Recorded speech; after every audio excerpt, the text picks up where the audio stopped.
여러분 안녕하십니까? 이어서 원주권 뉴스입니다. 영서전역에 한파특보가 내려진 가운데 세미탄파가 기승을 부리고 있습니다. 오늘 아침 최저 기온은 대관령이 영하 14.4도, 원주가 영하 8.6도, 평창이 영하 10.3도, 횡성이 영하 9.5도, 영월 영하 8도 등 어제보다 10도 이상 크게 떨어졌습니다. 이번 한파 영향으로 낮 최고 기온도 영하 5도에서 영하 2도의 분포로 하루 종일 쌀쌀하겠고 산지를 중심으로 초속 4에서 9m의 바람까지 불면서 체감 온도는 더 낮겠습니다. 원주 기업도시가 오랜 여정 끝에 지난달 성공적으로 준공됐습니다. 인구가 급격히 늘면서 교육시설을 비롯한 기반시설의 문제는 여전한 과제로 남아 있습니다. 보도에 이병선 기자입니다.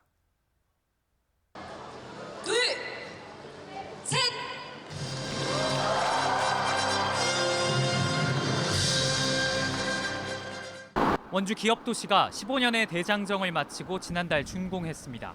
총면적 520만 제곱미터에 사업비 9,700억 원을 들여 40여 개 기업과 3만여 명의 정주 인구를 품을 수 있게 됐습니다. 인구 유입도 활발해 기업도시가 있는 지정면의 인구는 1년 반 사이에 6배 넘게 늘었습니다. 내년 초까지 2,500세대가 추가로 입주하는 만큼 인구 2만 명 돌파도 초읽기에 들어갔습니다.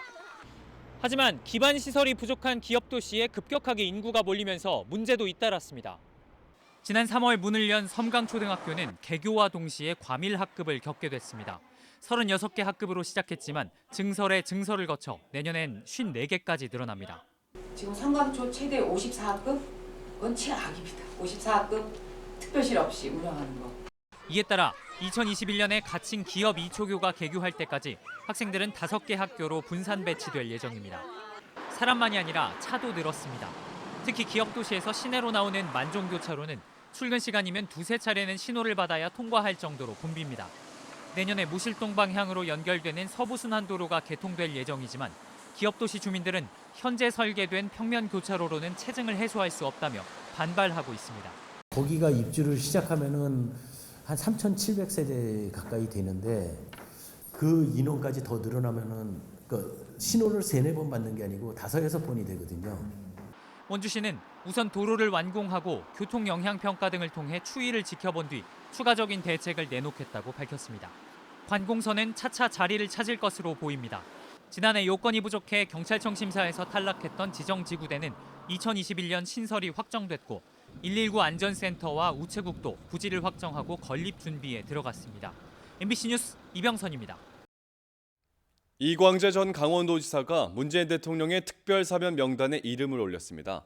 정부는 이광재 전 지사를 포함해 일반 형사범과 양심적 병역 거부사범, 선거사범 등 5,174명을 오늘자로 특별사면, 감형, 복권 조치했다고 밝혔습니다. 이 전 지사는 2011년 1월 불법 정치자금 수수 혐의로 징역 6월에 집행유예 1년을 선고받아 지사직을 상실했습니다. 또 2015년 4월에도 저축은행 불법자금 수수 혐의로 벌금 500만 원 확정 판결을 받은 바 있습니다. 원주시가 제1차 법정 문화도시로 최종 선정됐습니다.